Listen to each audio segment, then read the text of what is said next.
Hello, my friends. How are you? It's been a while. Welcome to 30 Albums for 30 Years, 1964 through 1994, where we take a look at the 30 most impactful albums between those years.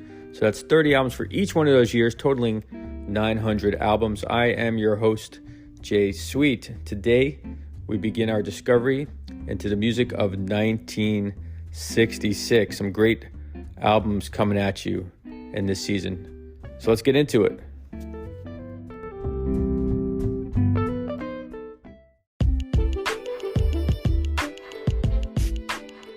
All right, so we've talked about Simon and Garfunkel in some detail in our evaluation of the record Wednesday Morning, 3 a.m. That was season number 1, episode number 27.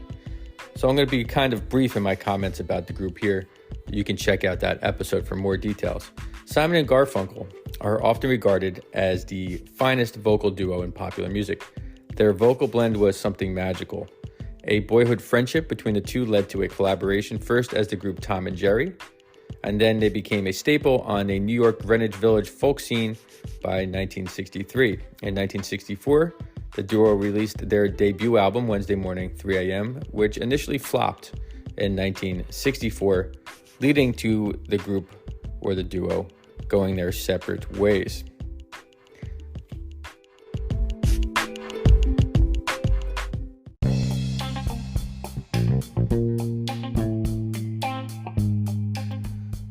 So having little impact on the markets in 1964, things changed for Simon and Garfunkel with the release of a new arrangement of The Sound of Silence from their first record by producer Tom Wilson.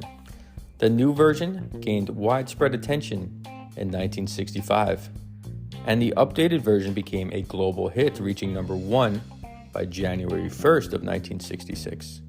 In response, the boys came together again after solo efforts to record their second album, Sounds of Silence. The popularity of the record inspired more people to check out their debut, Wednesday Morning, 3 a.m., and that album also became a hit nearly 2 years after its release. So Simon and Garfunkel went from being silenced to becoming one of the most celebrated groups of the 1960s, thanks to the enduring impact of a singular song, The Sound of Silence.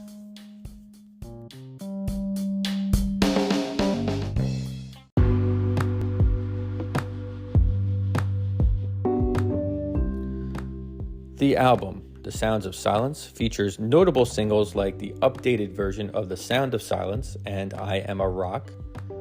The strong response led to a peak position of number 21 in the US and number 13 in the UK on the Billboard charts. Many songs were written by Paul Simon during his time in London in 1965, and solo acoustic versions of some tracks appeared on Paul Simon's solo record, The Paul Simon Songbook, which was released in the UK in 1965. The album cover was shot at Franklin Canyon Park in Los Angeles. It features the duo on a walking trail. The back cover has more photos and lyrics. Now, there is a UK version and a US version of the record. We will be dealing with the US release. As for musicians, the group and Columbia gathered a skilled ensemble to accompany Simon and Garfunkel. Of course, we hear Paul Simon on lead vocals and guitar, or Garfunkel on lead vocals.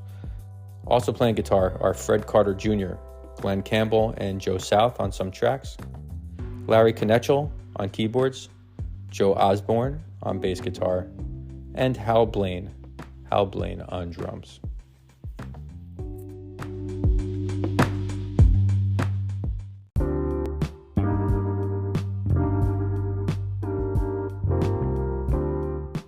All right, just a reminder, friends, if you're listening on Spotify Premium, you will get the full version of the track along with my commentary. If you're listening on the free version or some other platform, you will get 30 seconds of each track, which I do not get to choose.